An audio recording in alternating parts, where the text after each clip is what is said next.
From Grady's Field in Xenia, Ohio, it is game number 32 as your Xenia Scouts take on the Southern Ohio Copperheads for the second game of this afternoon's doubleheader. Pleasure to have you with us here. I am Andrew Alix alongside my broadcast partner, Gabe Genovesi. You will hear from Gabe in just a minute.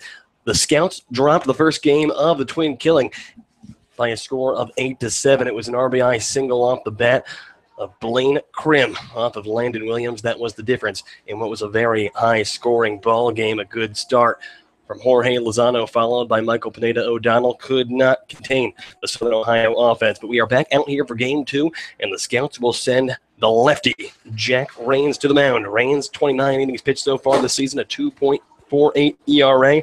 He has struck out 30 batters in those 29 innings. That is tops on the Xenia Scouts ball club. Opponents bat 248 against Jack Rains, and we'll get you the starting lineup first for the Southern Ohio Copperheads. Daniel McFarland batting first and playing center field. Philip Tomasulo batting second and playing right field. Justin Antonzik batting third and playing short. Blaine Krim in the cleanup spot. He will be playing third base. Evan Haverly is batting fifth and the designated hitter tonight. In left field, it'll be Ty Sunken batting sixth.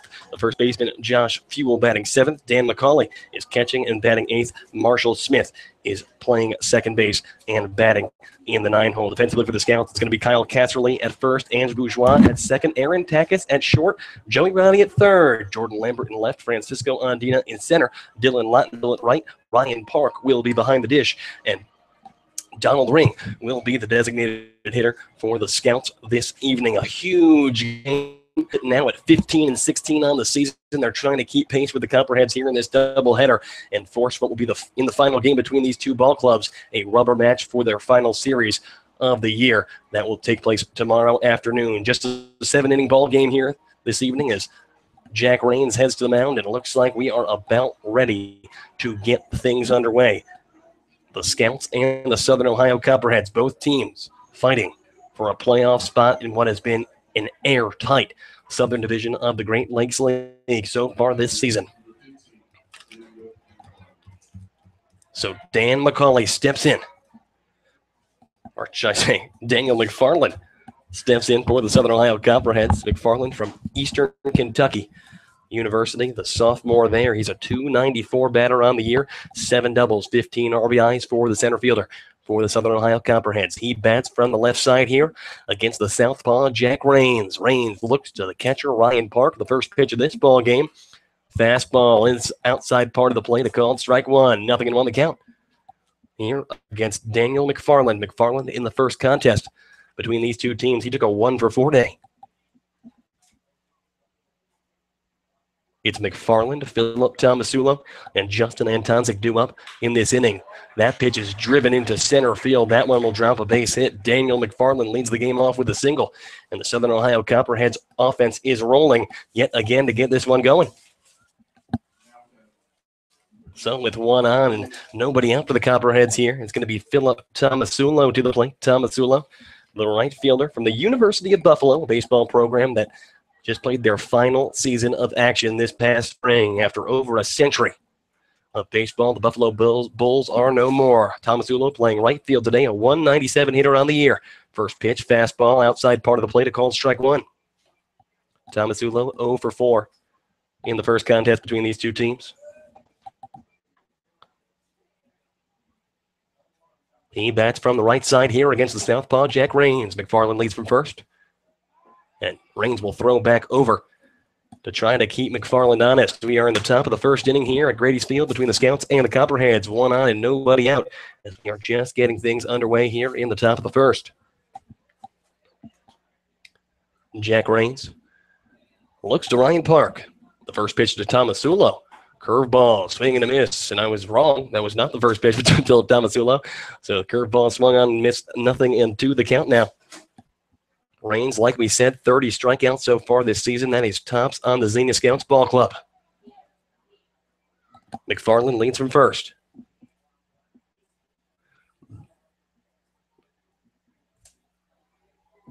Rains taking a long time, and Philip Tomasulo doesn't like it. He calls time. 0-2 goes the count, or the count shall stay. Tomasulo, like we said, 197 with 9 RBIs so far this season. The 0-2 pitch, curveball in there for a called strike 3. Philip Tomasulo goes down looking. Jack Rains has his first out of the ball game, his first strike out of the ball game. And now with one away, that'll bring Justin Antonzik to the plate. Antonzik, the .324 hitter on the year, 3 doubles, 15 RBIs. The shortstop from Michigan State University. An all-star. Throw over to first base there. Jack Rains not taking any chances with Daniel McFarland. The count will stay. Or the count will stay without a pitch. First pitch curveball from Rains on the outside. 1 ball and no strikes. Antonzik was 2 for 4 in the first contest. The biggest moment for him, a 2 RBI single that tied the ball game at 7 back in the 7th inning. The 1-0 pitch from Rains. That one is hit on the ground, left side, base hit. Justin Antonzik has his first hit of this ball game, and 3 batters in, a couple of singles from the Southern Ohio Copperheads have give them men at first and second here with just 1 away, and the most dangerous hitter in this league, or one of the most dangerous hitters in this league. And that might be an understatement. Blaine Krim going to come to the plate. Blaine Krim, well, we can't say too little about him. A .357 hitter on the year, 14 doubles, 1 triple, 3 home runs, 27 RBIs. He is amongst the leaders in almost all of the major categories for the Copperheads, amongst the leader in many categories for the entire league. Runners at first and second here with 1 away in the top of the first. First pitch to Blaine Krim, curveball. That one's taken high, ball 1. Krim 3 for 4 in the first game. His RBI single off of Landon Williams in the home half of the 8th inning ended up being the difference in a ball game that ended up finishing an 8-7 Southern Ohio Copperheads victory. The 1-0 pitch to Krim. Curveball that time taken low yet again. 2 balls and no strikes. Krim, the native of Mobile, Alabama, plays his college ball at Division II Mississippi College. If you think the man can't do it all, he actually pitched the 1-2-3 9th inning for the Copperheads, picked up the save in the first game of the doubleheader. The 2-0 pitch. Fastball off the plate, ball 3. Jack Rains has thrown 3 pitches to Blaine Krim. All of them have missed the zone, and he will either have to get this 3-0 pitch across or risk loading the bases here. I'll tell you, Krim definitely has the green light. So 3 balls and no strikes here with 1 away. Runners at first and second. Rains delivers. Curveball on the ground. It ricochets off of the leg of Jack Rains, and that will roll over towards first base. Everyone is safe. Jack Rains is on the ground. He took an absolute liner right towards his ankle. And if you're the scouts, all you got to do is hope and pray that Jack Rains is okay. Corey Koob's going to come out to the mound. Jack Rains gives him a little hand saying, "Don't come." Koobs is a very determined man. I think he's going to come out and have a word with Rains anyway. So how did we get here, folks? Well, the Copperheads have managed 3 straight hits. It started off with a single from Daniel McFarland. Philip Tomasulo then went down looking. And then a single from Antonzik, and then a liner right up the middle off of the ankle of Jack Rains. 3 hits, and the bases are loaded for the Copperheads here in the top of the first. And just when you think it's going to get easier, let me tell you, no, it doesn't. The batter is Evan Haberly. Haberly, the designated hitter from Santa Clara. The Copperheads leader in batting average, a .365 hitter on the year, 2 doubles, 2 home runs, and 17 batted in.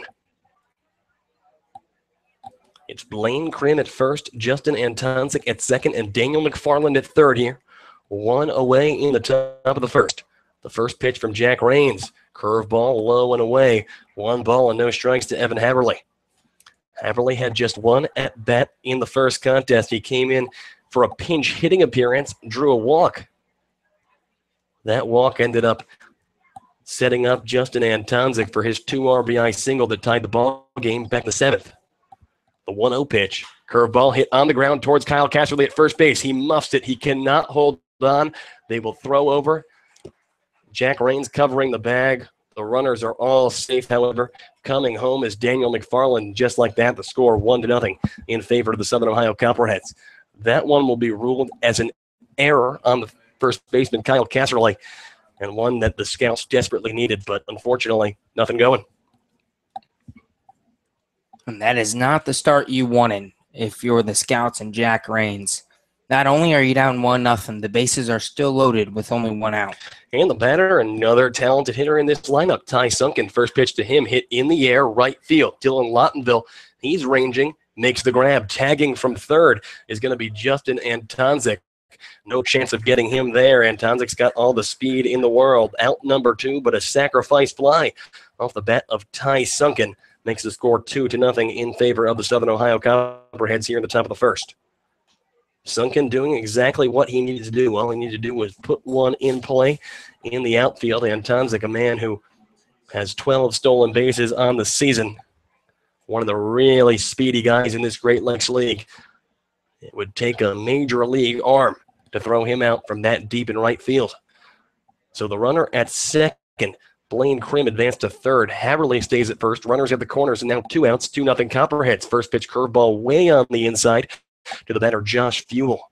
Fuel did not appear in the first game, and certainly not one of the guys in this Copperheads lineup that's experienced a ton of success so far this year. A 169 hitter on the year, 1 double, 1 home run, and 3 runs batted in for the first baseman. The 1-0 pitch, runner goes.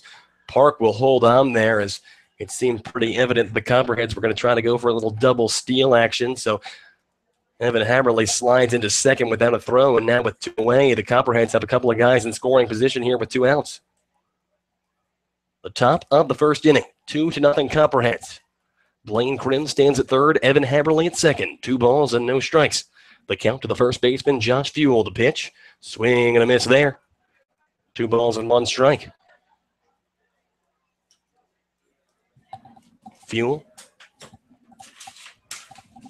like we said, did not appear in the first contest between these 2 teams so far today.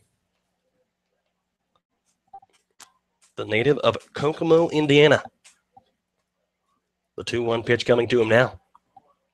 And that one is fouled straight back into the screen. 2 balls, 2 strikes here with 2 away, and Jack Rains 1 strike away from stopping the bleeding here in the top, just the top of the first inning. The score already 2-0 Copperheads, but with 2 men in scoring position, any ball put in play into the outfield runs the risk of scoring 2 runners.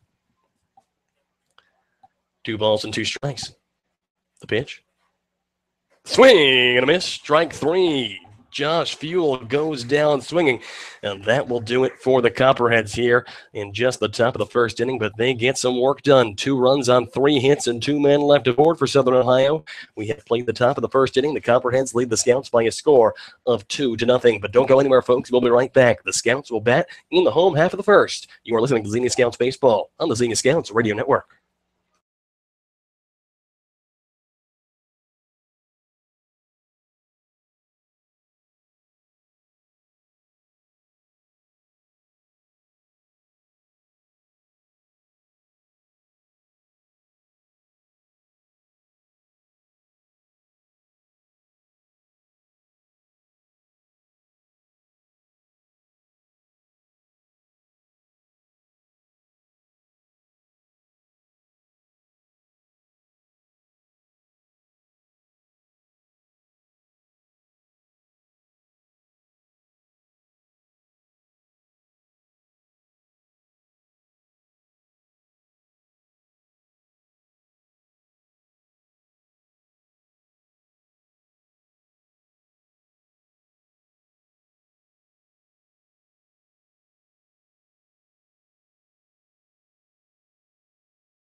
We go into the home half of the first. The Scouts surrendered a couple of runs to the Copperheads in the top half of the inning, but they will bat for the first time today against the pitcher Luke Smith. And Gabe, what do we got on Luke Smith? A 2.73 ERA, 29 and 2/3 innings pitched. He's given up 21 hits as Andina takes a strike. 11 runs, only 9 of them earned. 7 walks, 14 strikeouts. He's 2-1 in 5 appearances. Smith delivers that time low and in, 1 ball and 1 strike. Luke Smith, the righty from Ashland University. And a .94 whip. First on this Copperheads team. Opponents only bat 196 against Smith. Impressive. The 1-1 pitch, that one is lifted into left field, but not very deep. The left fielder, Ty Sunken, he has it. Out number 1. Mark that one down as an F7 in your books. And that's going to bring Ryan Park to the plate. So Luke Smith is going to be a tough task to beat this guy if you are the Xenia Scouts. And the Scouts, who had a good day offensively against a guy in the first game that came in with an impressive ERA as well. But first pitch here to Ryan Park. That one is fouled out of play, left field side. No balls and 1 strike with 1 away here in the home half of the first. 2-0 Copperheads your score. And not to dwell on that first game, but you mentioned it, the offensive explosion. That would have been a big win. Yeah, the Scouts certainly getting the best of Greg Dunham in that game compared to what most teams get against him as Park watches on the outside. 1 ball, 1 strike with 1 away here. Here's the pitch. Park watches on the outside. The count moves 2-1. Ryan Park, a .296 hitter on the year, 4 doubles, 9 RBIs. He has drawn 23 walks. That is most on the Xenia Scouts ball club. The pitch, and Park hits that one on the ground towards second base. The second baseman, Marshall Smith, fields it backhand over to first in time. Out number 2. So 2 up, 2 down for Xenia so far here in the top of the first. And with 1 out to give, it's going to bring Aaron Takis to the plate. Takis, the shortstop from Korean University, a .282 hitter on the year, 1 double, and 10 RBIs. We saw Takis in the first game. He had a pretty impressive day. Or should I say 11 RBIs, actually. I'm misreading my own handwriting. He was 2 for 4 as he lifts that one into left center field, ranging as the center fielder McFarland. He is called off by the left fielder Ty Sunken. The 2 almost collide in left center field, but Sunken ends up making the grab. Mark that one down as an F7, and that will do it for Xenia in the top of the first. The Scouts go down in order. No runs on no hits and nobody left aboard. We have played an inning of baseball. The Copperheads lead the Scouts by a score of 2-0. Don't go anywhere, folks. We'll be right back. You are listening to Xenia Scouts Baseball on the Xenia Scouts Radio Network.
We go into the top of the second here. Andrew, Alix, Gabe, Genovesi at Grady's Field. The Scouts trailing the Southern Ohio Copperheads 2-0 after an inning of baseball has been played here And the Copperheads coming to bat for the second time this evening. They will send the 8, 9, and leadoff spot in their lineup to the plate at the minimum. Starting things off is Dan McCauley. First pitch to him, a fastball off the plate.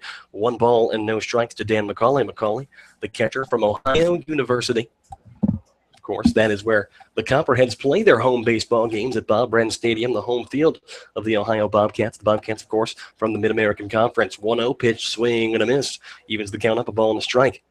Dan McCauley, a .184 hitter on the year. He has 1 double, 1 home run, and 5 runs batted in for the season with the Southern Ohio Copperheads. So ball and a strike now the count. McCauley bats from the right side against the lefty. Curveball, broken bat, pop fly, infield. Second baseman Ange Bourgeois comes under it, makes the grab for out number 1. So Dan McCauley flies out on the infield, and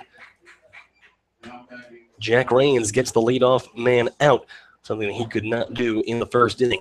Rains allowed 2 runs on 3 hits in the first inning. It was singles from Daniel McFarland, Justin Antonzik, and Blaine Krim.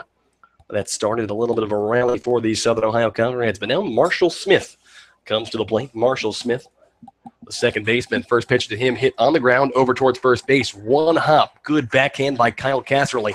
He'll step on the bag, mark that one down as a 3 unassisted, and 2 very quick outs here for Jack Rains in the top of the second inning. So now it's back to the top of the order for the Southern Ohio Copperheads, and the batter is going to be Daniel McFarland. McFarland led this game off with a single. He ended up coming around to score on what was an error off the bat of Evan Haberly. He bats from the left side here against the lefty Jack Rains. First pitch curveball missing on the outside. 1 ball and no strikes here with 2 away in the top of the second inning. 2-0 Copperheads is your score. McFarland 1 for 1 on the day. Like I said, a .294 hitter on the year, 15 RBIs. He has 7 extra base hits, all of them doubles. The 1-0 curveball finds the zone. Evens the count up, 1 ball and 1 strike.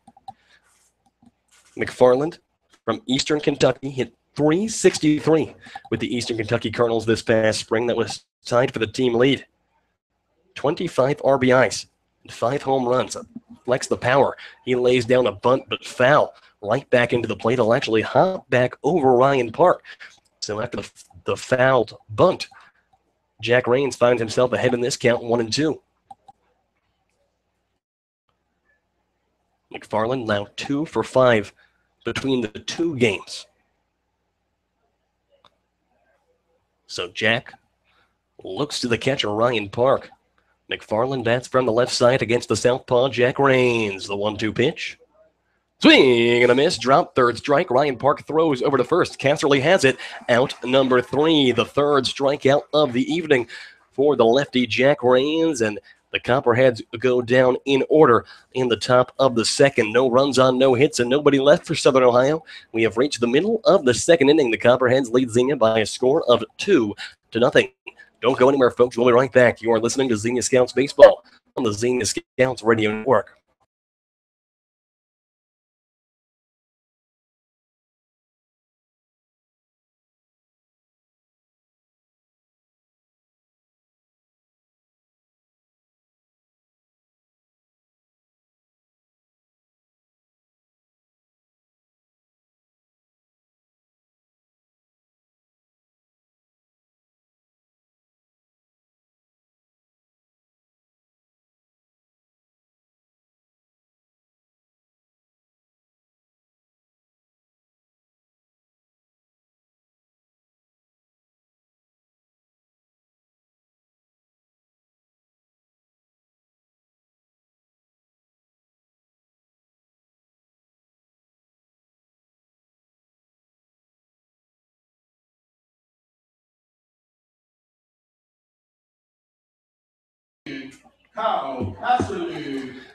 We head to the bottom of the second inning here. The Scouts trailing the Southern Ohio Copperheads by a score of 2-0. Kyle Casserly steps in to lead things off for Xenia here in the top of the second. The Scouts went down in order, or should I say the bottom of the second inning? Excuse me.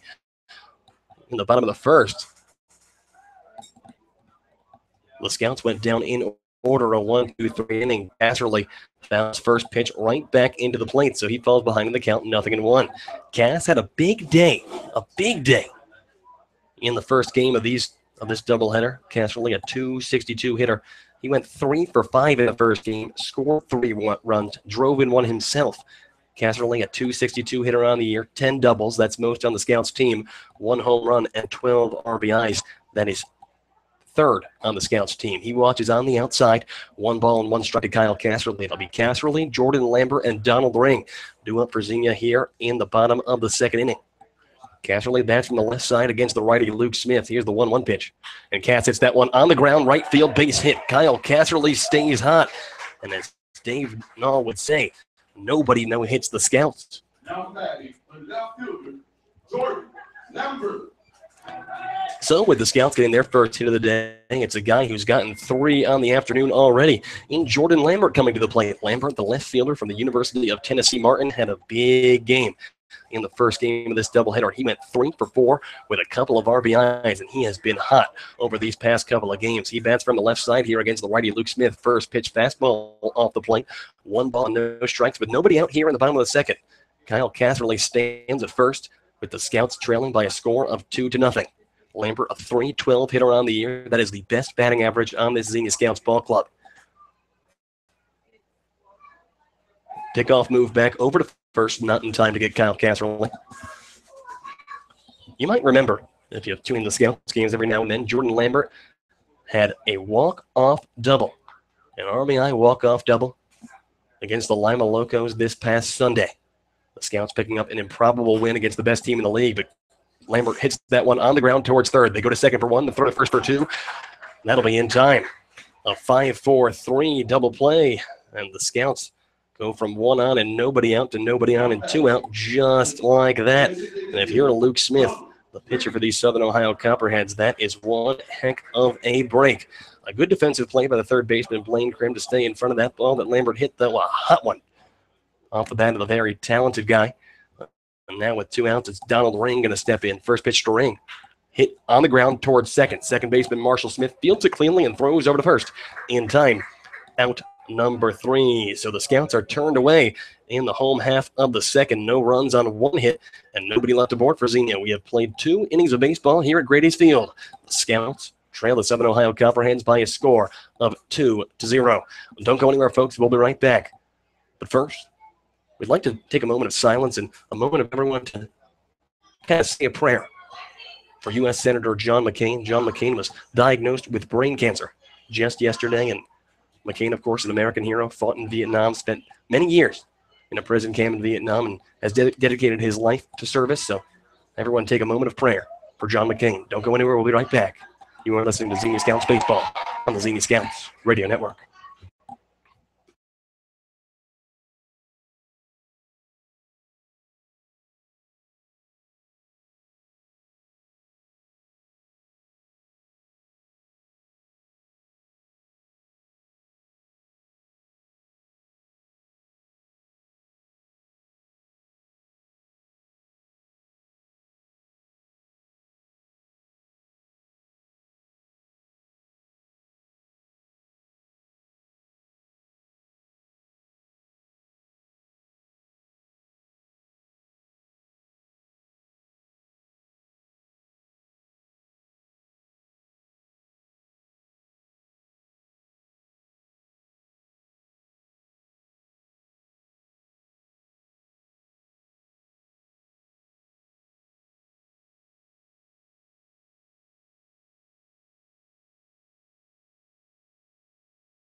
We go into the top of the third inning here. The Scouts trailing the Copperheads by a score of 2-0. And Jack Raines out for his third inning of work in the second inning. A 1-2-3 inning sent down the Copperheads in order, but he'll have to face the 2, 3, and 4 spots in this dangerous Southern Ohio order here in the top of the third. Starting off with Philip Tomasulo. Tomasulo 0 for 1 on the day. He went down looking his first time up. First pitch curveball from Jack Raines, fouled out of play down the first base side. 0-1 the count to Philip Tomasulo. Tomasulo hitting a .197 on the year, 1 double and 9 RBIs. But his advantage, his speed, his 17 steals is amongst the leaders, if not the leader in the Great Lakes League. The 0-1 pitch, curveball hit on the ground towards short. Aaron Takis fields it cleanly, throws to first in time, out number 1. So a 2-pitch out there for Jack Raines, and 1 away here in the top of the third. It's going to bring the very dangerous Justin Antonzik to the plate. Antonzik, the shortstop this evening from Michigan State University. He already has the single in this game, and he was 2 for 4 in the first game. Antonzik, a .324 hitter on the year, 3 doubles with 15 RBIs. The native of Westernville, Ohio, the high school teammate of our good friend Gabe Genovesi. He bats from the right side here against the southpaw Jack Raines. First pitch to Antonzik. Curveball comes way inside. 1 ball, no strikes. We talk about Justin Antonzik. 9 multi-hit games on the season. Now 3 against the Scouts. Fastball hit on the ground, 1 hop, shortstop Aaron Takis fields it, throws over to first in time, 2 away. So Aaron Takis has gotten all kinds of action here in the top of the third, but Jack Raines continues to cruise. He has now retired 6 straight. So that'll make it 7 straight, I should say. But a tough out indeed coming to the plate. And I keep saying that, but I think that has something to do with the fact that the team that we're playing is pretty talented on their own. Blaine Krim steps in. Krim 1 for 1 on the second game of this doubleheader. Now 4 for 5 so far. The .357 hitter on the year with 27 RBIs. First pitch from Raines hit in the air, right field side. Dylan Lottenville tracking. Makes the grab right by the right field foul line for out number 3. So Blaine Krim goes down, a 1-pitch out. Mark that down as an F9. Jack Raines has retired 8 Southern Ohio Copperheads in a row. And so a 1-2-3 inning for Raines. No runs on no hits and nobody left aboard for Southern Ohio. We go into the bottom of the third. When we come back, don't go anywhere, folks. We'll be right back. You are listening to Xenia Scouts Baseball on the Xenia Scouts Radio Network.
To the bottom of the third we go. 2-0 Copperheads is the score here at Grady's Field. The Scouts will send Joey Roddy, Dylan Lottenville, and Ange Bourgeois to the plate.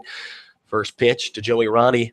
Slider missing low and away. 1 ball and no strikes. Roddy from The Ohio State University. 0 for 3 in the first game. He did pick up an RBI on a sacrifice fly. The pitch, that one a slider. This time finding the zone. Evens the count up 1-1. Roddy, a .163 hitter on the year, 1 double and 9 RBIs for the third baseman from Ohio State.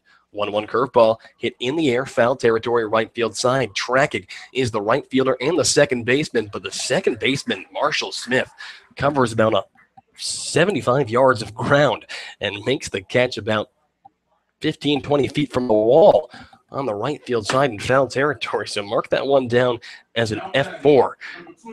But a very hard foul ball for Joey Roddy, and that's a tough one if you are the Xenia Scouts.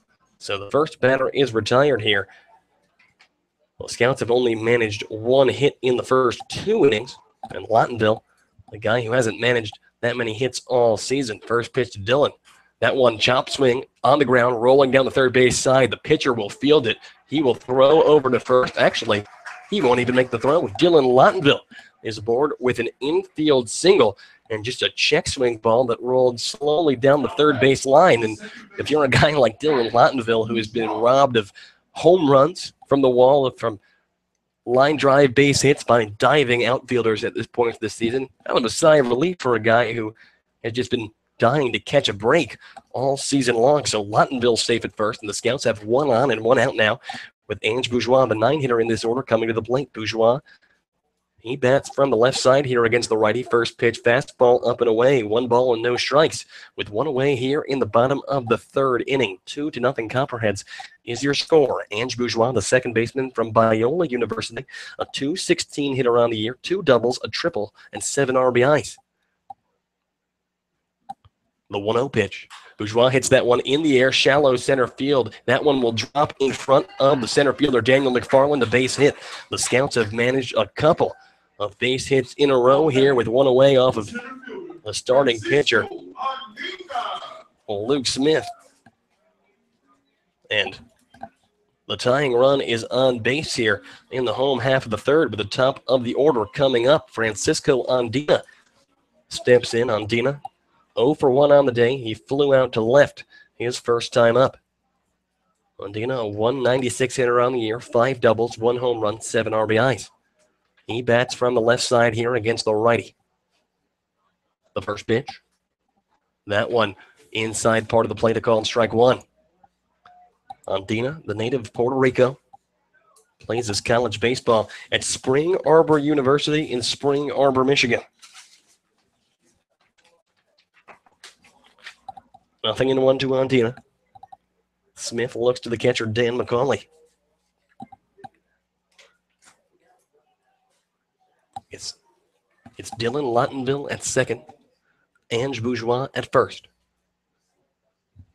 The 0-1 pitch. Andina shows bunt, pulls back. That one pops out of the glove of the catcher, Dan McCauley. Both Lawtonville and Bourgeois will advance to second and third, respectively.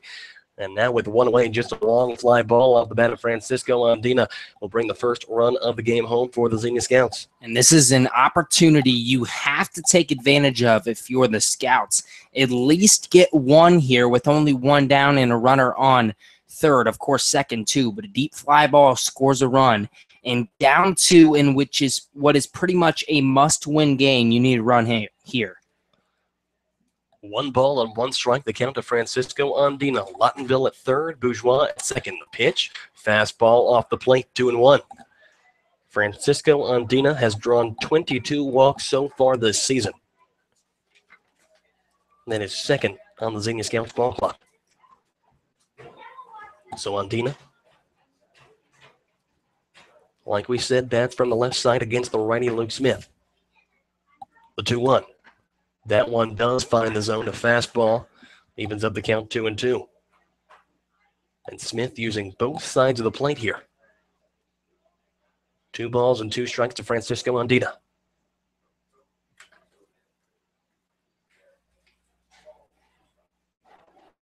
Smith looks to the catcher, Dan McCauley. The pitch. And that one fouled straight back into the screen. We're going to stay at 2-2. Ryan Park awaits on deck. Park, who's third on the Scouts in batting average.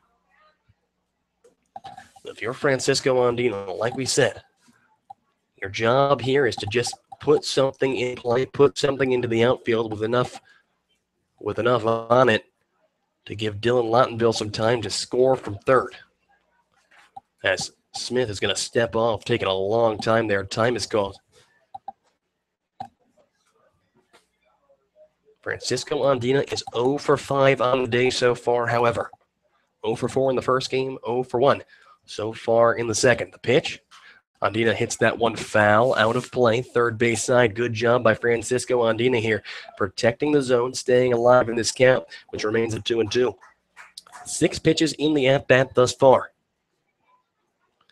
For the center fielder, Francisco Andina. We saw him come up with some heroics on Sunday. A hard double down the right field line.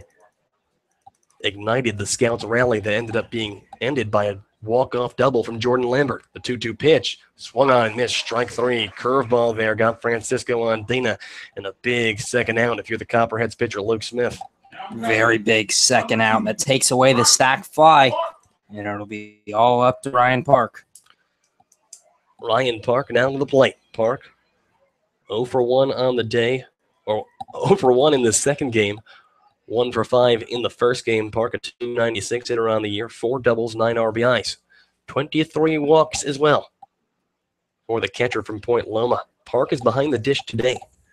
Him, Donald Ring, and Chris Ackerman, the 3 men that man that position behind the plate for the Xenia Scouts. Park did play in the first game, but he was the designated hitter. Chris Ackerman was behind the dish, and Donald Ring actually moved over towards first base. First base, a position that Ring, of course, somewhat familiar with. He does play a little bit of first when he gets his days off catching for his Hillsdale Chargers baseball team. But Ryan Park, a guy who is a self-described singles hitter. 9 RBIs so far this season. A big opportunity to add 1, if not 2 more here. First pitch to Park. That one comes low and in. 1 ball and no strikes. Park.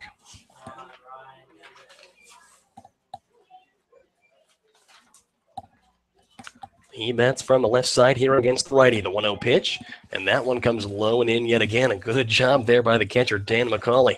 Stays in front of that one because if it gets past him, Dylan Lottendale would have scored easily from third, but now Ryan Park finds himself ahead in this count, 2 balls and no strikes, but 2 away here. Runners at second and third in the bottom of the third. 2-0 Copperheads is your score. Park, 5th in the league in on-base percentage coming into this afternoon at a .475 mark. The 2-0 pitch. Curveball, upper inside part of the zone, a called strike taken all the way there by Ryan Park. The count moves 2-1. Park is 8 for 20 against the Copperheads this season. The 2-1 pitch. Park hits that one on the ground towards second base. The second baseman, Marshall Smith, has it. He fields it, throws over to first, and that'll be in time. Out number 3, and the Scouts cannot do any damage here in the home half of the third. No runs on a couple of hits and a couple of man stranded. We have played 3 innings of baseball. The Scouts trailed the Copperheads by a score of 2-0. Now remember, folks, this is just a 7-inning game. So Gabe Genovesi is going to bring you all the action in the 4th and the 5th inning. Don't go anywhere, folks. We'll be right back. You are listening to Xenia Scouts Baseball on the Xenia Scouts Radio Network.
To the top of the 4th inning we go here at Grady's Field.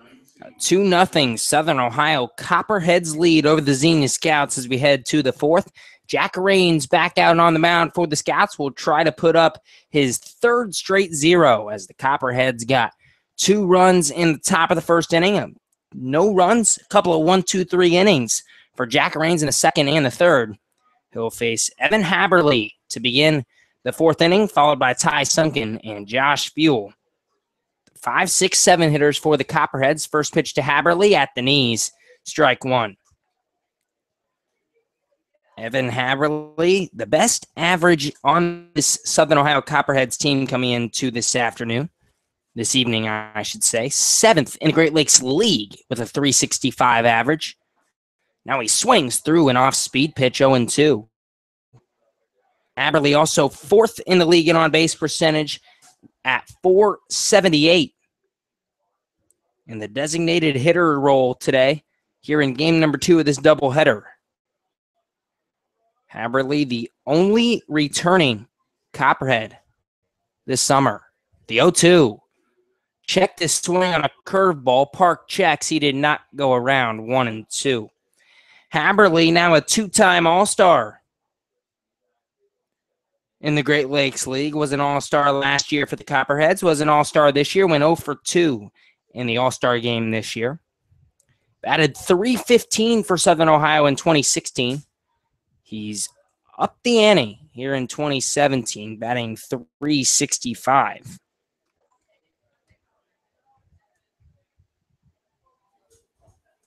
Rain steps off. Now quickly back on the rubber. Takes the sign. The 1-2 pitch. Curveball low below the knees, 2-2. Haberly is 3 for 6 with 3 walks and an RBI coming into today against the Scouts in 2 games played. The senior from Santa Clara.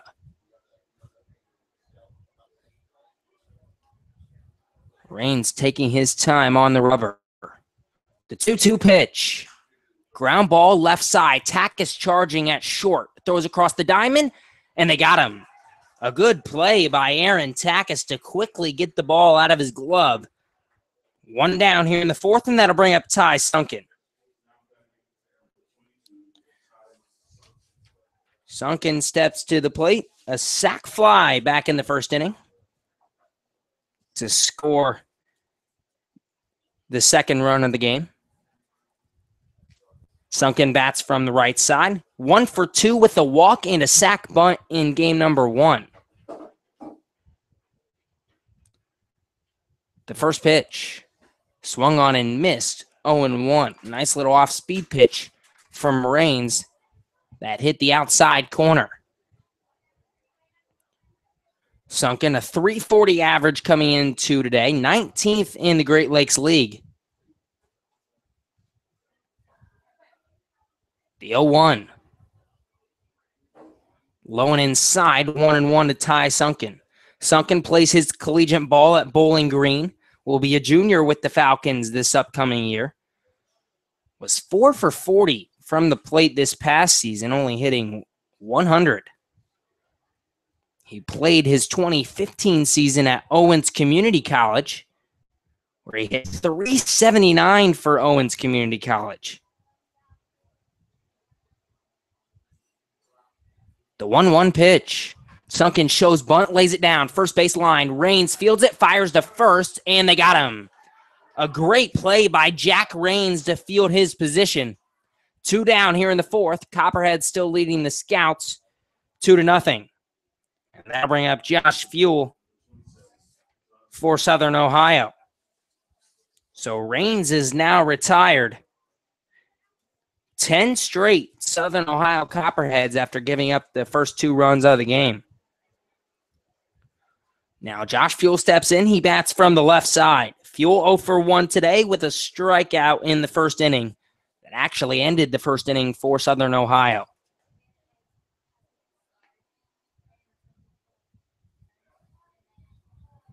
The first pitch from Rains. Fastball line foul down the third base line, 0-1. Fuel bats a $169 from the left side. A double and a home run on the year. 4 for 23 in his last 7 games with 7 strikeouts. So averages about a strikeout a game, and he's already struck out tonight. Rain sets the 0-1 delivery from the lefty. Fouled off behind the plate, 0-2.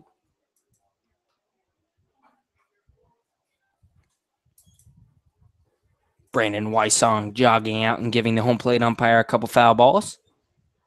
Wysong getting his work in for the night. Obviously available in the bullpen if needed. Wysong, the college teammate of the man on the mound, Jack Rains. Count 0-2 on Josh Fuel.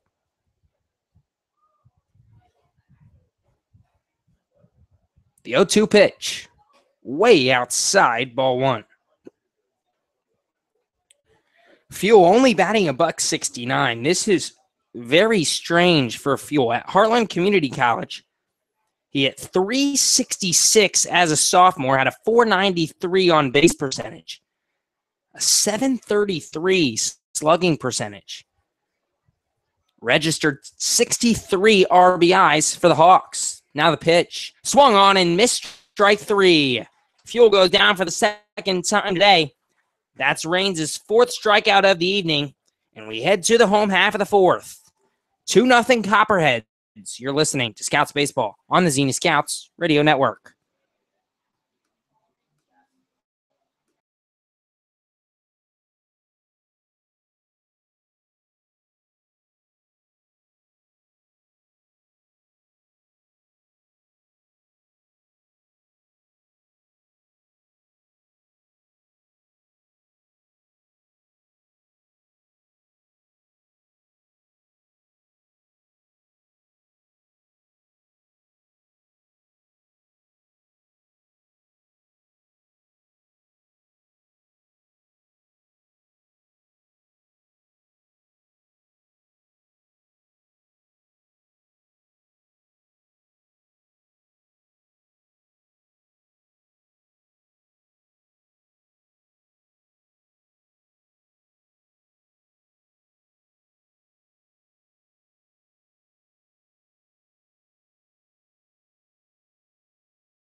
To the bottom half of the 4th inning, we go here at Grady's Field. A 2-0 Southern Ohio Copperhead lead over the Xenia Scouts as we head to the home half of the 4th. Aaron Takis, Kyle Casserly, and Jordan Lambert, the 3-4-5 hitters for the Scouts, due up here in the bottom of the 4th. The Scouts trailing 2-0, trying to get something going offensively here in the 4th. They left runners stranded on 2nd and 3rd in the 3rd inning with only 1 out. No one could bring home Dylan Lottenville or Ange Bourgeois. Now Takis bats from the left side. The first pitch. Takis shows bunt, pulls back the pitch high and out, 1-0.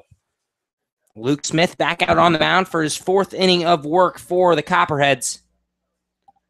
After Takis shows bunt, the third baseman Blaine Krim will play even with the third base back. The 1-0. Catches the inside corner, 1-1. Takis was 2 for 4 with a couple of RBIs in game number 1 of the doubleheader today. Of course, this being game number 2, only playing 7 innings in this one. The 1-1 pitch. Fastball flied high out of play down the third base line, 1-2. The Scouts took a tough 8-7 loss in game number 1. 7 runs on 10 hits for the Scouts. The Copperheads just one-upped them. 8 runs on 11 hits. Now the 1-2 pitch to Takis. Curveball, fouled off once again. We'll stay at 1-2. And that loss for the Scouts was really big from the standpoint that that game was for sole possession of third place in the Southern Division. Coming into today, both teams were 2 games back of the Richmond Jazz for the final playoff spot. The Scouts lose. The Jazz win in game number 1 of their doubleheader as the 1-2 pitch to Takis catches the outside corner for strike 3. Takis goes down looking one down here in the fourth. And that's unfortunate for the Scouts because with Takis hitting so well in this doubleheader so far, Casserly and Lambert due up. Those are your three best hitters at this point right now. Those are the three guys that you want to turn to. And, with a short 7-inning game, you never know how many times you're going to get them up. So the Jazz winning put the Scouts now 3 games back of a playoff spot, 1 game back of the Copperheads for 3rd place in the division. Top 2 in the Southern Division go to the playoffs.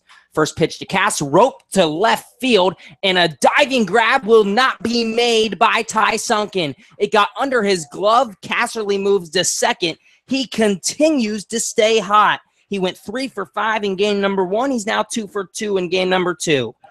Yeah, and that, if you count the first game as having 2 doubles, even though one of them came 2 weeks ago, Casserly now has 3 doubles in this doubleheader, and he is now 5 for 7 against Southern Ohio. And if you haven't been with us all day, Andrew's talking about how the first game was delayed, suspended because of rain in Athens at Southern Ohio, as the first pitch to the lefty Jordan Lambert is lined to right field, and that'll land for a base hit. Casserly rounding third, and he's going to stay. A good decision by the manager, Bubba Cates, to hold Cass up. Runners on the corners, 1 down for the Scouts. But just to finish my thought, the first game rained out in Athens after only 4 batters. So these 2 teams, because the game had started, had to play 9 innings in game number 1. And, of course, the heartbreaking loss for Xenia. Now they only play 7 here in game 2. So Casserly doubled back on July 7th in Athens. Then he had a double today. So technically 2 doubles in game number 1 for Casserly. Now the double here in game 2. First pitch to Donald Ring. Outside, 1-0. The Scouts trail the Copperheads 2-0 here in the bottom of the 4th at Grady's Field. Donald Ring bats from the left side. Runners on the corners with only 1 out here in the 4th. Smith sets the pitch. Curveball misses outside. 2-0 to Ring. And if you're Donald Ring ahead in this count 2-0, just know it's imperative that you hit a long fly ball at least. The sacrifice is on. Of course, the Scouts need 2, so obviously a hit would be better, but they can't come out of this inning empty-handed. Smith taking his time on the rubber. Checks the runners. Now the 2-0 pitch. Low and in. It gets past the catcher, McCauley. Casserly comes in to score. We got ourselves a 2-1 ball game, and Jordan Lambert moves into scoring position with only 1 out. And that is a huge passed ball here. Of course, Luke Smith has been very good so far, and the Scouts' hits have been few and far between. And now with the tying run standing at second here with 1 away, the Scouts with an opportunity to tie this ball game. And suddenly, it's hard to even explain how much this game actually does matter in terms of the Great Lakes League standings and the Scouts' chances going forward. The 3-0 pitch to Ring. Low below the knees, ball 4. Donald Ring is on for the first time here in game 2. He had a 1-for-3 day with a couple of walks in game 1. So he's been on base several times for the Scouts today. And that'll bring up Joey Roddy for Xenia. Roddy comes up 0-for-1 here in game number 2. He flew out to the second baseman, Marshall Smith. He went 0-for-3, did have a sac fly in game number 1. So a big RBI for Joey Roddy in game 1. That added to the Scouts' lead at the time. Roddy, the redshirt freshman from Ohio State, bats from the right side. The first pitch. Low and away, ball 1. And like you said, Gabe, Roddy, he does have a 163 average, but he has come up in big spots at various times in these past couple of weeks. The Scouts turn to him here with another big opportunity with 2 on and 1 out. 1-0 pitch. Popped up, right center field. The right fielder, Tomasulo, chasing. He makes the grab, and the runners will not advance. They'll stay at first and second. Now 2 down for Dylan Lottenville. Yeah, Lottenville, a guy who, like you said, he has struggled, or like if you listen a lot, you'd know he has struggled, but did pick up a hit in his first at-bat, just a chopper ground ball over towards first base, one of those by-accident hits. But Lawtonville has all the power in the world. We have seen it all season. The balls just haven't been dropping. He has, I believe, more doubles than he has singles this season. Lawtonville, the chopper down to the third baseline was only his 7th hit of the year. He bats from the right side. The first pitch from Smith. Curveball hammered high in the air, foul territory, and it'll go out of play right over the Scouts' bullpen. Lawtonville gets new life, 0-1. The junior from Hillsdale College in a big spot here in the bottom of the 4th. 2-1. Scouts trail the Southern Ohio Copperheads. Jordan Lambert stands on second. Donald Ring on first. Lawtonville waving the bat in front of his face. Now up above his back shoulder. The 0-1 pitch from Luke Smith. Way outside. A good job by Dan McCauley to stand out of his crouch and grab that one. 1-1. Yeah, and we've seen Luke Smith a little bit wilder in this inning than he had been in the past couple. You talked about some of the power and balls hit right to people from Lawtonville. He's gotten robbed of 3 home runs in left field this season. The 1-1 pitch from Luke Smith. Outside, ball 2. Lawtonville in right field tonight for the Scouts. Did not play in game number 1 of the doubleheader.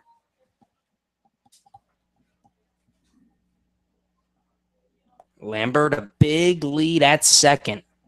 The infield for the Copperheads deep with 2 down. Now the 2-1 pitch. Low and away, ball 3. 3-1, Dylan Lawtonville. Man, if you're Dylan Lawtonville, if you find this is the pitch where you're going to possibly see something that you can hit, and if he can do it, we know how he can get a hold of the ball. Ange Bourgeois waits on deck. He singled his first time up. The Scouts trail 2-1 here in the bottom of the 4th. The 3-1 to Lawtonville. Fouled off behind the plate. A fastball that might have got the outside corner, 3-2. Yeah, close pitch there from Lawtonville, or to Lawtonville, I should say. And he went all the way, just missed on it, fouling it straight back. Count now full on Dylan Lawtonville. Lawtonville has struck out 23 times this year. That's been one of the weaknesses for the junior from Hillsdale. Runners will be going. And now Luke Smith steps off. Lambert on second. Ring stands on first. Lawtonville steps out as well and takes a deep breath as he steps back in and taps the outside part of the plate with the wood bat. Runners will be taking off. The payoff pitch. Skied high in the air. Medium depth right field. Tomasulo settling under it. And that'll do it for the Scouts here in the 4th. Xenia gets a run on a couple of hits. And they cut the Copperhead lead to 2-1 as we head to the top of the 5th inning. You're listening to Scouts Baseball on the Xenia Scouts Radio Network.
We head to the 5th here at Grady's Field. The Scouts trail the Southern Ohio Copperheads 2-1 as Jack Rains is out for his 5th inning of work. Rains gave up 2 runs in the first inning, but he's been dominant ever since. So 1, 2, 3, second, third, and 4th innings. He's retired 11 straight Copperheads. He'll face Dan McCauley to start the 5th inning. Rains the lefty, the first pitch. Swung on and missed, 0-1. McCauley bats from the right side. He's behind the plate here in game number 2 for the Copperheads. He's 0-1 here in game 2. He flew out to the second baseman, Bourgeois, his first time up. Rain sets the 0-1 pitch. Line drive, right field, foul ball. The count at 0-2. A very hard hit ball off of Rains there, but one thing that can be said for Rains' outing so far, which after that first inning has been a lot better, is that Jack has really kept his pitch count down, and I'm sure Corey Coobs is hoping that Rains will be able to go the entire way in this ballgame, and hopefully we'll end up in a position to win. The 0-2. Curveball just below the knees, 1-2 to Dan McCauley. Of course, only playing 7 innings here in game number 2 of this doubleheader. The Copperheads leading the Scouts 2-1 here in the 5th. McCauley awaits the 1-2. It's high and away, 2-2 to the catcher. Dan McCauley and a home run on the year. His only 2 extra base hits. He's 7 for 39 from the plate. Not the everyday catcher. The pitch fouled off behind the plate. A good curveball from Rains will stay at 2-2.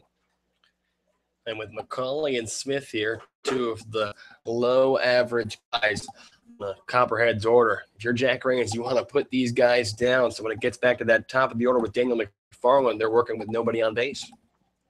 And McCauley actually did have a pinch hit at bat last game. It was 0-1. The 2-2. Swung on and missed, strike 3. It was in the dirt. Park throws first, 1 away here in the 5th. And just like, we have seen literally since that first inning, Jack Rains has gotten into an incredible groove. He has retired now 12 straight. 12 straight, yeah. Ever since allowing 3 singles in the first 4 batters, it was then an error, a sacrifice fly, and no one has gotten on base since. And now Marshall Smith to the plate for the Copperheads. The first pitch, Smith shows bunt. He watches that ball land in the dirt, 1-0. Smith, a .220 hitter on the year, did not play in the first game of the doubleheader. Grounded out to the first baseman, Casserly, his first time up in the 2nd inning. Marshall Smith, the junior from Western Kentucky, plays his college ball with the Hilltoppers. The pitch. Inside corner, strike 1. And, Marshall Smith turned his back to that pitch, thought it was coming inside. It sticks right on the inside corner, 1-1. And the breaking stuff of pinpoint control, that is the danger of Jack Rains as a pitcher. Danger in a good way, of course. The 1-1. Swung on and missed, 1-2. Rains just keeps attacking, keeps getting the guys to wait and miss. Marshall Smith, only 41 at-bats, so not an everyday player for the Copperheads, but he did come into this one on a little 3-game hit streak. 6 for 14 with 4 walks in his past 7 games. Now the 1-2. Curveball outside corner, strike 3. Jack Rains has struck out both batters here in the 5th. 6 strikeouts on the night. 2 down here in the top of the 5th inning. And that curveball is just finding its spot every single time. Jack Rains has just immediately found his groove. And in steps Daniel McFarland. He bats from the left side against the lefty Rains. And now McFarland steps out, but the home plate umpire asking someone in the Southern Ohio dugout to take a step back into the dugout. McFarland back in, awaits the first pitch. The delivery from Rains.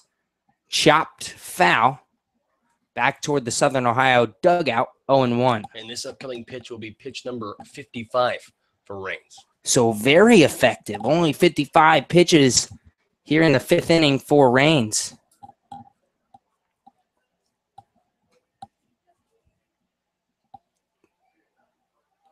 The 0-1 pitch to Daniel McFarland. Fastball, ground ball, right side, up the middle, base hits. McFarland has his second single here in game number 2. And right there, a ball not hit particularly hard, just finds the right spot, just hard enough to get up that middle part of the infield where neither Ange Bourgeois or Aaron Takis had a chance on it. So now, if you're Jack Rains, you got Philip Tomasulo at the plate, a guy who is a low batting average guy, probably the lowest batting average guy in this order. Take away Dan McCauley, and the big out that you have to make, you do not want to pitch to Justin Antonzik in this inning. The first pitch to Tomasulo. High fly ball, deep left field, and that ball is history.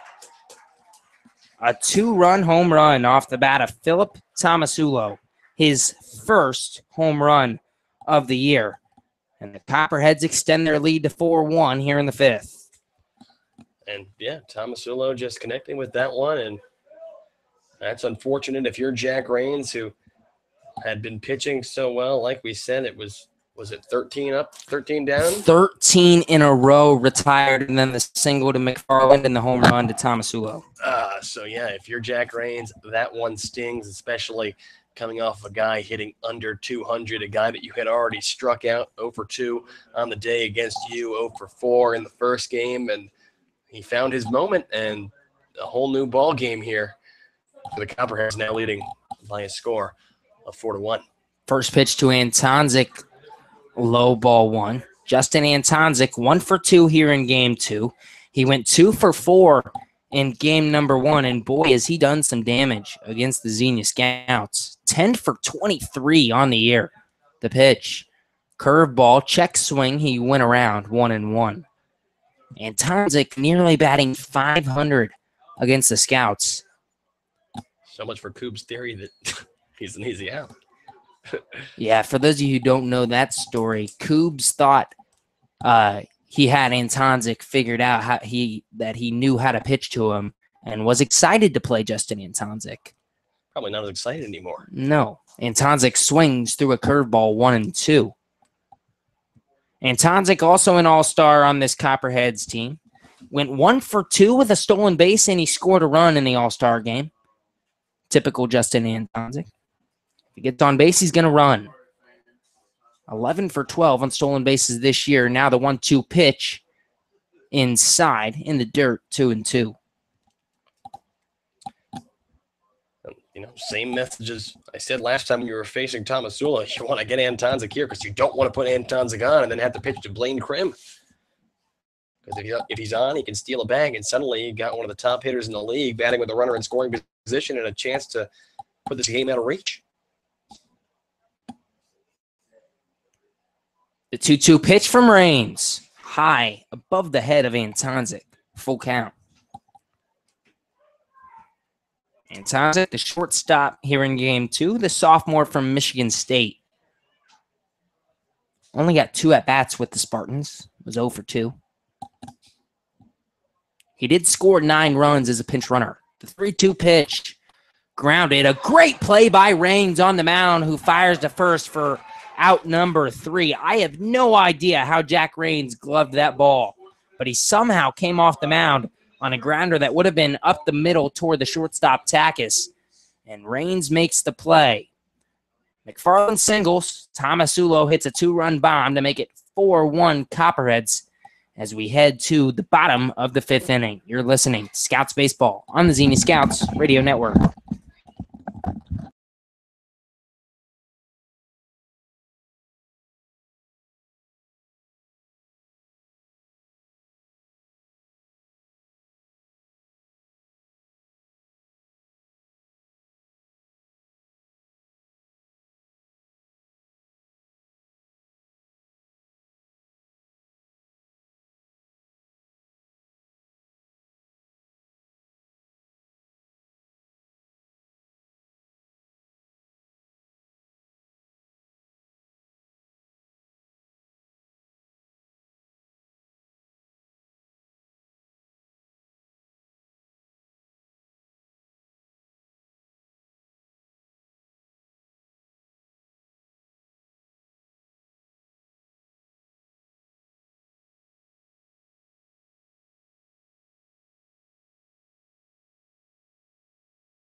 We head to the bottom of the fifth here at Grady's Field. The Scouts trail the Southern Ohio Copperheads 4-1. A 7-inning ball game here in game number 2 of a doubleheader. Ange Bourgeois leads it off here in the fifth. First pitch, low below the knees, 1-0. Bourgeois followed by Andina and Park, the 9-1-2 hitters for the Scouts, due up in the fifth. Luke Smith back on the mound for the Copperheads for inning number 5. 1-0. Below the knees once again, 2-0 to Ange Bourgeois. Bourgeois, 1 for 1 here in game number 2, a single back in the third inning. Was 0 for 4 in game number 1 of the doubleheader. Playing second base as usual here in game 2. The 2-0 pitch from Smith. Fastball at the belt, strike 1. Yeah, good job by Smith finding the zone there. Smith has been a little bit wilder. We saw it in the 4th inning than he had been earlier in the game. If you're the Scouts, you got to be patient at the plate. Try to get men on so you can try to fight your way back with 9 outs to give. The 2-1 pitch. Curveball, ground ball, right side. Picked up by the second baseman, Marshall Smith. 1 down here in the 5th. Yeah, good job there by Smith ranging over. And like I said, for those of you that don't know, if you're just tuning in, we have just a 7-inning ball game here in the game 2 of the doubleheader. So the Scouts, they need to strike fast, trailing by 3 runs. Francisco Andina now up. He bats from the left side. The leadoff hitter in game number 2 for Xenia. First pitch, outside corner, strike 1. Andina 0 for 2 here in game 2. He was 0 for 3 with a walk in game number 1. So he is hitless here this evening. The third baseman, Krim, coming in. He'll play just in front of the bag in case Andina lays down a bunt.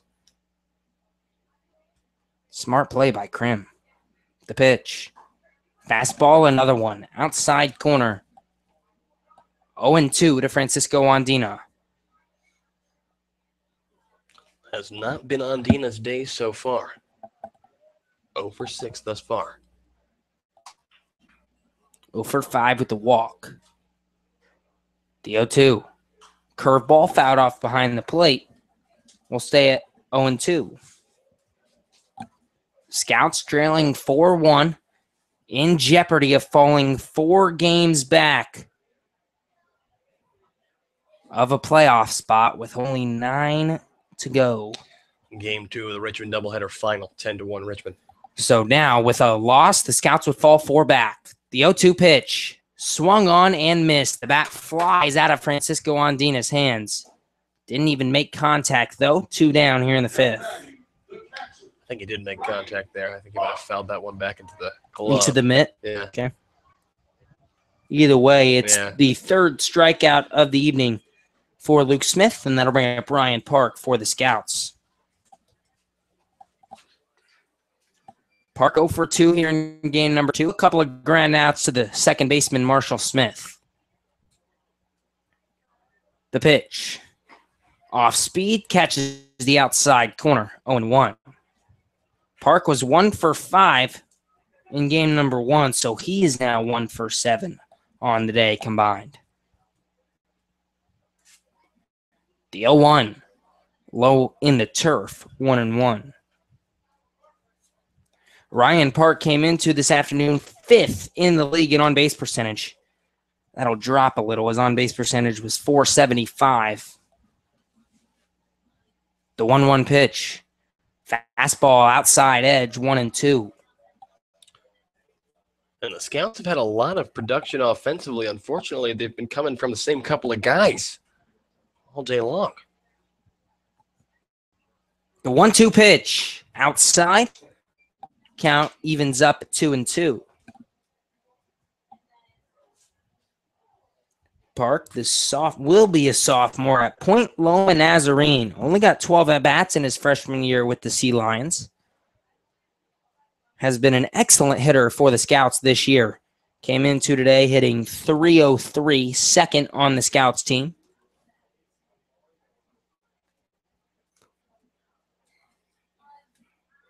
Now the 2-2 to the lefty Park.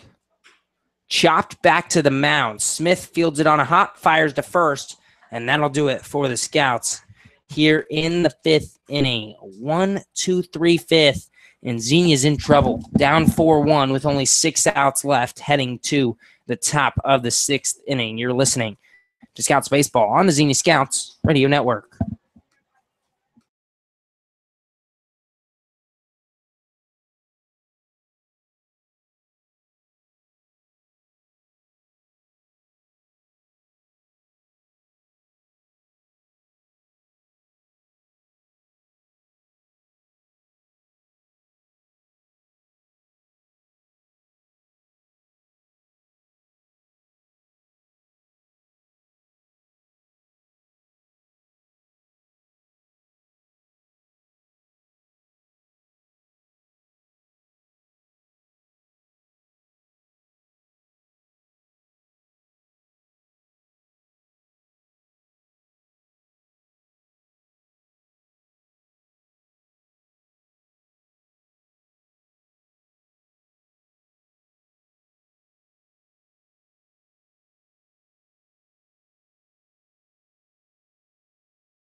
Inning number 6 of baseball here at Grady's Field. The Scouts trailing the Southern Ohio Copperheads by a score of 4-1.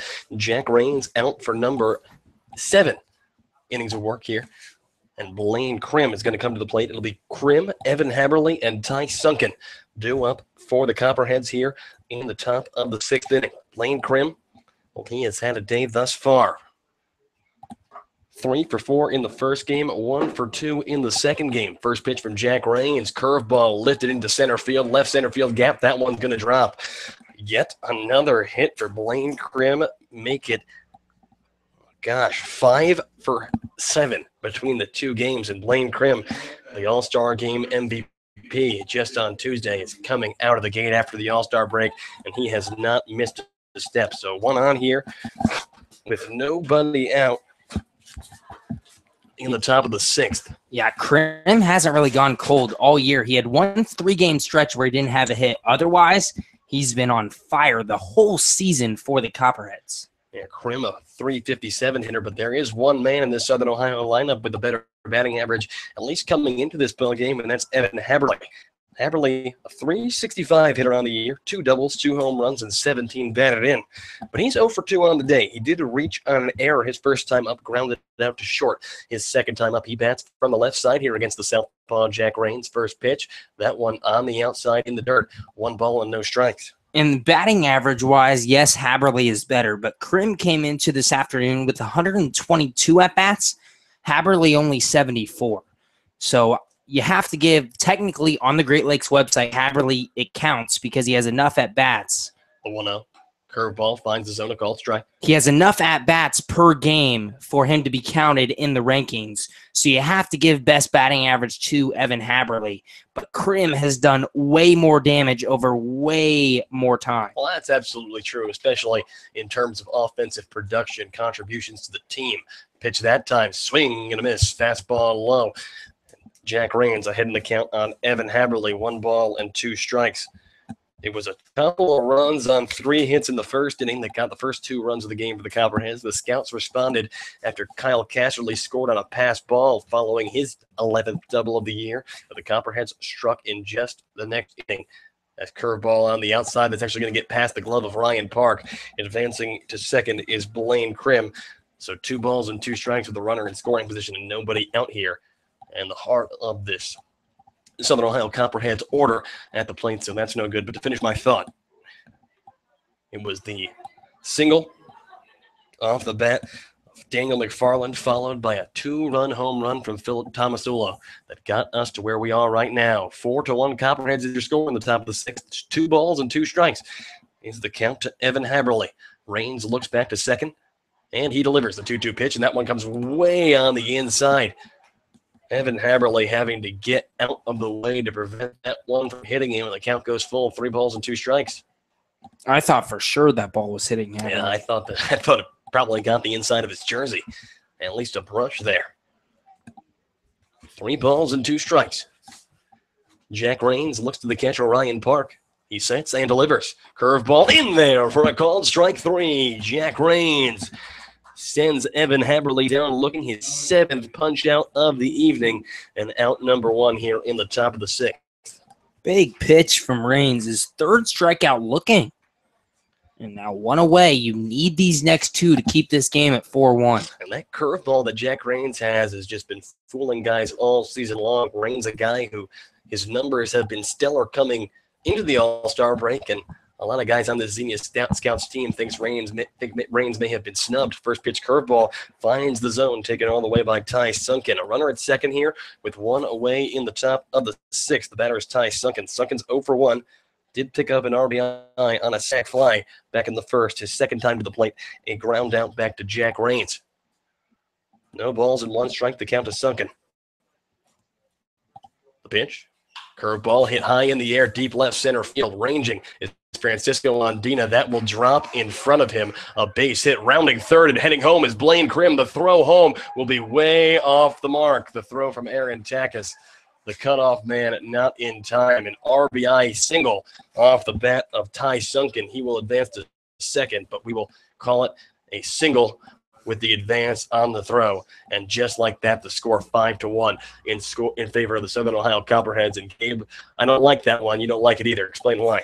That is a flat-out miscommunication between Francisco Andina and Jordan Lambert Lambert in left, Andina in center.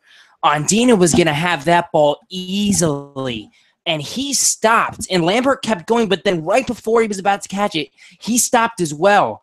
And Andina obviously fielded the ball on a hop, but that ball could have easily been caught.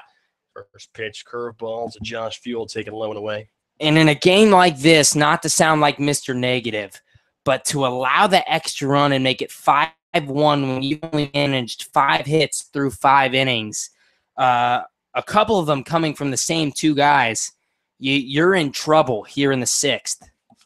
1 ball and no strikes with 1 away. A runner at second. 5-1 the score in favor of the Copperheads. Curveball hit on the ground towards short. Aaron Takis backhands. Rockets over to first in time. Out number 2. Aaron Takis getting some work there. Out number 2. The runner at second. Ty Sunken advances to third.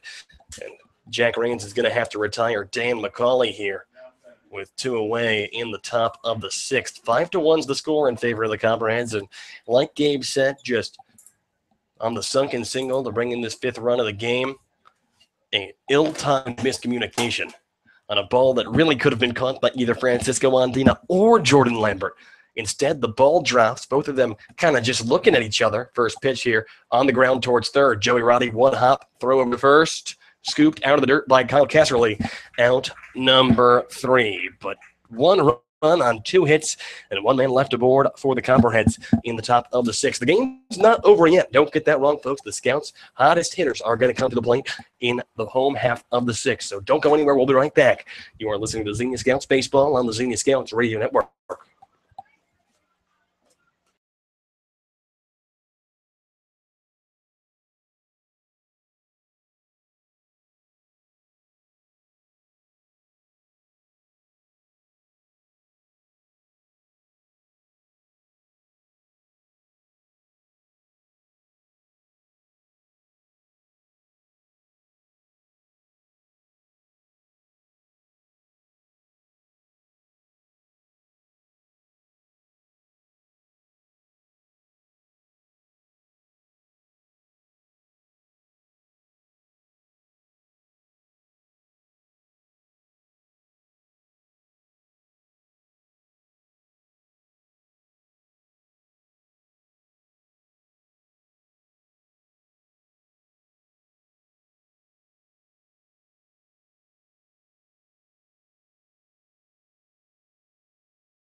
Home half of the 6th inning here. The Scouts trailing 5-1 at the hands of the Southern Ohio Copperheads. Xenia will send Aaron Takis, Kyle Catherley, and Jordan Lambert to the plate as they try to fight their way back into this ball game that is oh so important when it comes to the final standings. The Copperheads sit just one game ahead of the Scouts, sole control of 3rd place in the Great Lakes Southern Division. Of course, the Scouts need to reach 2nd place in order to make the Great Lakes Summer Collegiate League playoffs.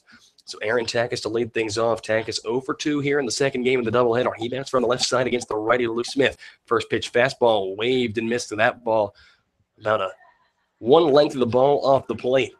Takis was nowhere close. Nothing and 1 the count here. Aaron, he was 2 for 4 with 2 RBIs in the first game. The 0-1. And that ball hit back towards the mound. One hop to the pitcher, Luke Smith. He'll underhand toss it to first in time.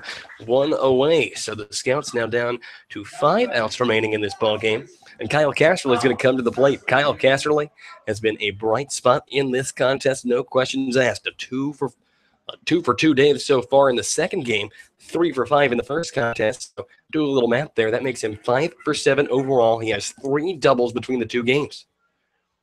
He has driven in 1 run. He has scored 4 runs himself. First pitch to the lefty, Kyle Casterly, off the plate. 1 ball and no strikes. Casterly came into the ball game a .262 hitter, 10 doubles, 1 home run, 12 RBIs. Of course, Casterly did knock his 11th double of the season back in the 4th inning. Curveball up and into Casterly, 2 balls and no strikes. Casterly, who started his career at the University of West Virginia, ended up transferring to Wright State. Had to sit out this past year because of the Division I rules that require a redshirt year following a transfer from one program to the other. 2 balls and no strikes now to Casterly. Here's the pitch. That one, a fastball, does find the zone. The count moves 2-1. Casterly at the plate, Jordan Lambert on deck, the 2 hottest hitters in this Xenia Scouts lineup, and the Scouts need these guys to get something done right here if they want to get back into this game. 2-1 inside. 3 balls and a strike to Kyle Casterly now. Casterly being patient at the plate, not really chasing anything. Could get a pitch to hit here. So 3-1 now to Kyle Casterly. He bats from the left side against the righty Marshall Smith. Smith sets and delivers, and Casterly lifts that one to center field. That one will be caught on the run by the center fielder, Daniel McFarland, out number 2. Kyle Casterly connected with a bend, but just couldn't get it to drop this time, and 2 up, 2 down for the Scouts now. Jordan Lambert coming to the plate. Yeah, Cass hit that ball very hard to center field, and unfortunately it just can't drop, and hope starting to slim down for the Scouts. So now Jordan Lambert steps in. He's 1 for 2 in the 2nd game of the doubleheader. He was 3 for 4 in the first game. He takes first pitch curveball outside part of the plate for a called strike 1. No balls and 1 strike with 2 away here in the home half of the 6th. In what will be a 7-inning ball game, the Scouts trailing 5-1 need to get something going, and they need to do it fast. The pitch, that one upstairs. 1 ball and 1 strike to Jordan Lambert. Lambert came into this contest a .312 hitter on the year, 5 doubles, 1 home run, 17 RBIs for the Savannah, Tennessee native. He bats from the left side here against the righty to pitch. And Lambert hits that one in the air, shallow left field. The left fielder, Ty Sunken, calls for it. He'll drop the ball. Ty Sunken dropped the ball in left field, and Jordan Lambert is safe. So the Scouts catch a break. But and an important break, too, because that ball was probably one of the bigger can of corn fly balls that you have ever seen, Gabe. That was – I still don't believe what I just saw. No, I'm having trouble coming to grips with it myself. But the Scouts are alive in the 6th, and well, it'd be classic baseball for the Scouts to make the Copperheads pay now. Maybe a couple straight hits, get something going, but we'll see if Ring can keep it alive. Donald Ring to the plate. Ring is 0 for 1 on the day. He did walk, so he has reached base once. First pitch to Ring, that one upstairs, 1 ball, no strikes. Donald Ring, a Division II All-American this past season with the Hillsdale Chargers. 17 home runs, 63 RBIs for the sophomore. Native of the suburban Detroit area. A 1-0 pitch, and Ring lifts that deep into center field. Chasing back is the center fielder, McFarland. He will make the grab on the run. Daniel McFarland robs down the ring of what would have and could have been extra bases. So that will do it for the Scouts in the home half of the sixth. We have played 6 innings of baseball here. Xenia trails Southern Ohio by a score of 5-1. Don't go anywhere, folks. We'll be right back. You are listening to Xenia Scouts Baseball on the Xenia Scouts Radio Network.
We go into the top of the 7th inning with Xenia trailing by a score of 5-1, and Caden Owens on the pitch for the Xenia Scouts, replacing the starting pitcher, Jack Rains.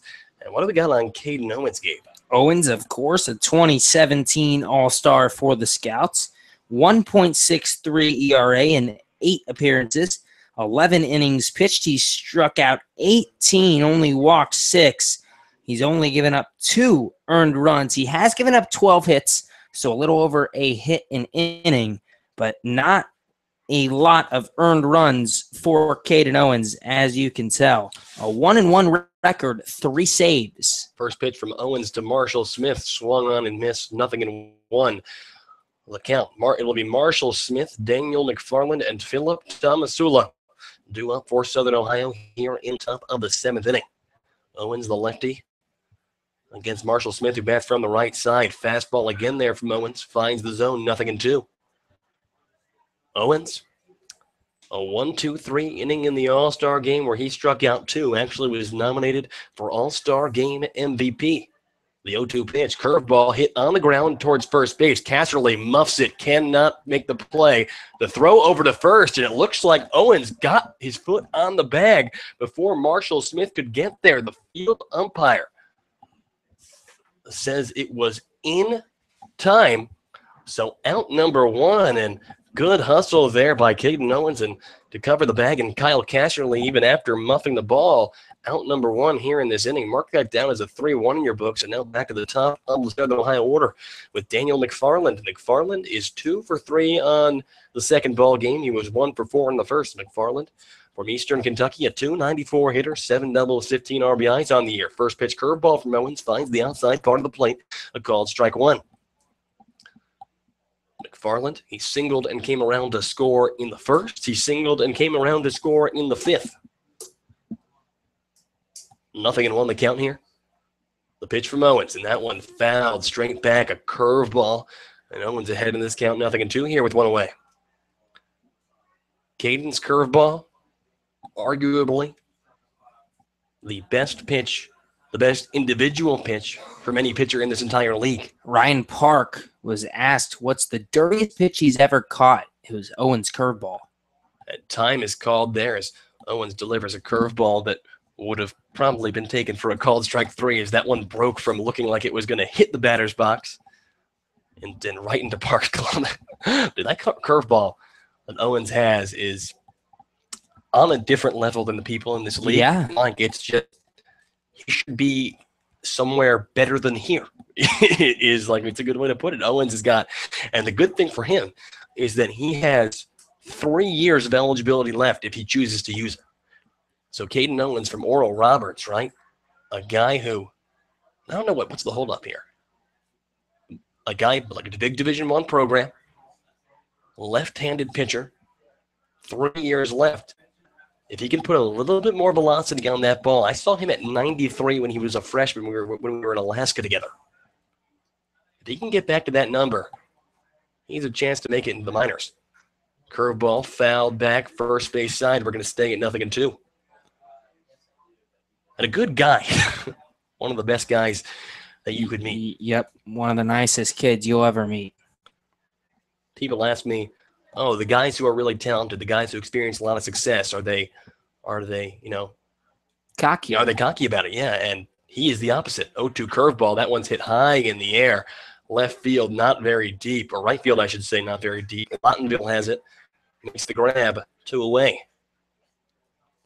So all kinds of success for Caden Owens in the future, I'm sure. But he has one more man to retire here in the top of the 7th, and that's Philip Tomasulo. Tomasulo, his last time up, a 2-run home run that turned the 2-1 game into a 4-1 game that became a 5-1 game very quickly, as things have not gone the Scouts' way in these past 2 innings of baseball. First pitch, fastball low, 1 ball and no strikes to Tomasulo. Tomasulo 1 for 3 on the day. Like we said, has only hit the 2-run home run back in the 5th inning. He bats from the right side here against the southpaw, Caden Owens. 1 ball and no strikes, but 2 away in the top of the 7th. 5-1 Copperheads is your score. Big curveball missing upstairs, 2-0 now. Yeah, Owens just lost the grip of that one or something because that ball stayed way high and away. Tomasulo, 17 steals on the year. The 2-0 pitch. Fastball waved and misses. 2 balls and 1 strike now. Tomasulo, 1 for 7 between the 2 games. He was 0 for 4 in the first contest. The right fielder from the University of Buffalo. Pitch. That one low and in. 3 balls and 1 strike now to Philip Tomasulo. And not a guy that you want to get on base. Not a guy you want to walk. I would pitch to him because, like we said, 17 stolen bases this year. Here's the 3-1 pitch. Curveball low and in, ball 4. So Philip Tomasulo draws himself a walk. He is on base now, 1 out, or 2 outs and 1 on for Justin Antonzik, a guy who has been very productive all day long for the Scouts, or for the Copperheads.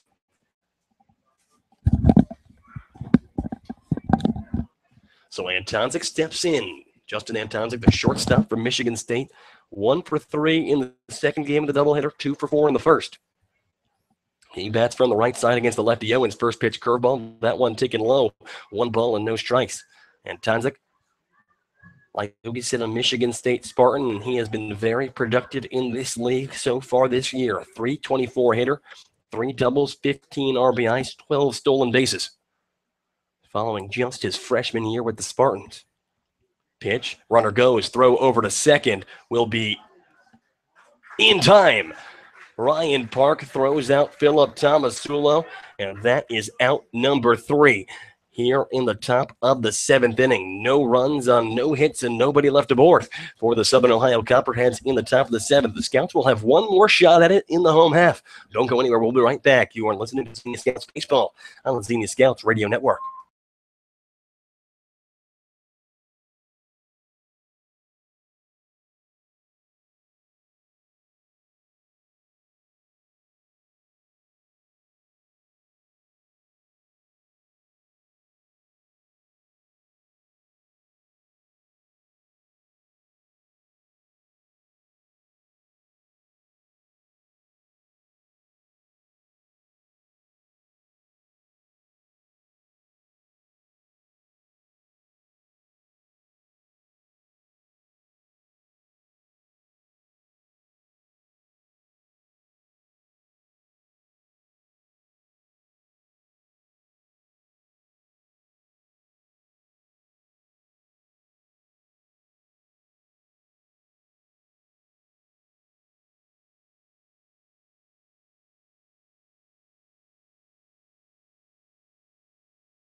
So the Scouts are down now to their final out in this contest following a 5-3 ground out from Joey Roddy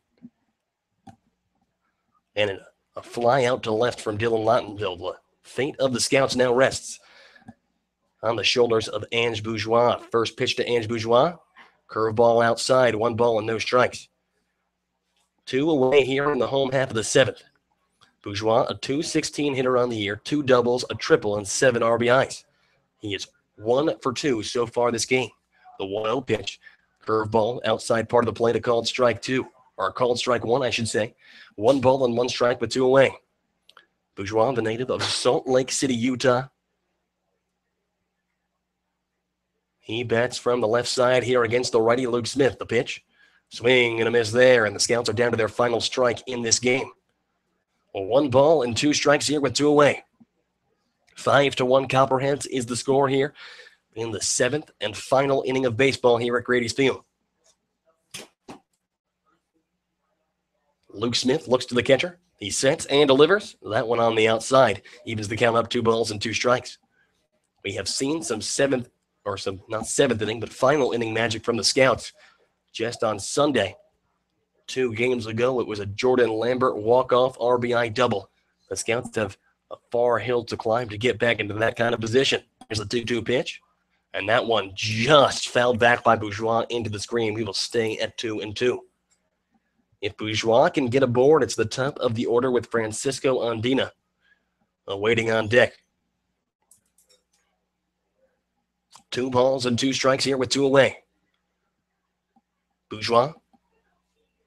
He awaits the 2-2 pitch. Smith delivers.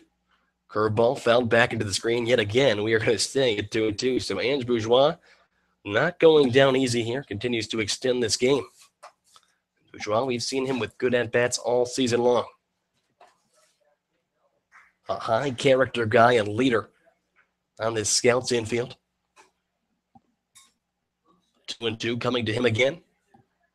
And that ball is hit in the air, left field. That one's going to drop and roll down the left field line. Bourgeois is rounding first, and he will head for second. He will get there standing. A stand-up double from Ange Bourgeois with 2 outs in the final inning of play. Keeps the Scouts' hopes alive here. And back to the top of the order with Francisco Andina, but down by 4, Gabe. The Scouts still with a lot of work left to do. Yeah, they're not done fighting quite yet. A good piece by Bourgeois. An inside pitch that he fought off the other way, a double down the line. So Bourgeois stands at second now and is back to the top of the order with Francisco Andina. Andina, he has not had a great day so far. 0 for 7 on the day. A couple of strikeouts and a fly out here in the second contest of this doubleheader. First pitch. That one fouled straight back into the plate. 0-1 on the count to Francisco Andina. Andina, the native of Puerto Rico. Plays his college baseball in Spring Arbor, Michigan, Spring Arbor University in NAIA program. Ange Bourgeois stands at second here. 2 away in the home half of the 7th inning. The Scouts trailing by a score of 5-1.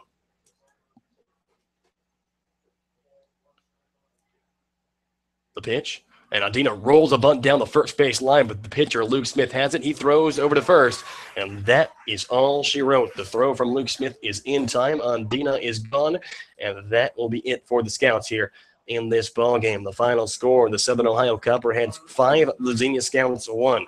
The Copperheads with 5 runs on 7 hits and 1 error. The Scouts with 1 run on 6 hits. They had 1 error as well. The winning pitcher will be Luke Smith. He will advance to 3-0 on the season. 3-1. 3-1 on the season.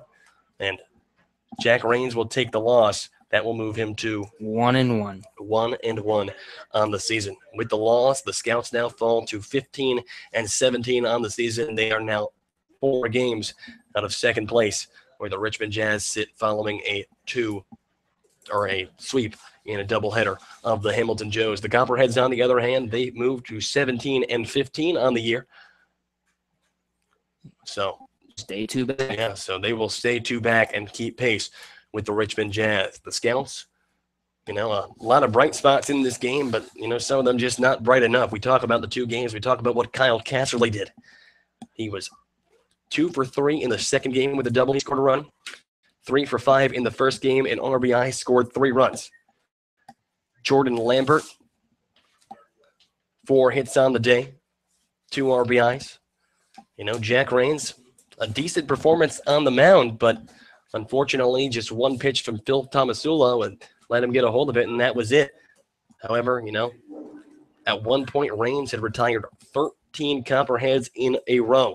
But unfortunately, for kind of two different stories there, in the first game, it was the Scouts had all the offense in the world, and the pitching just couldn't contain the Copperheads' hot order.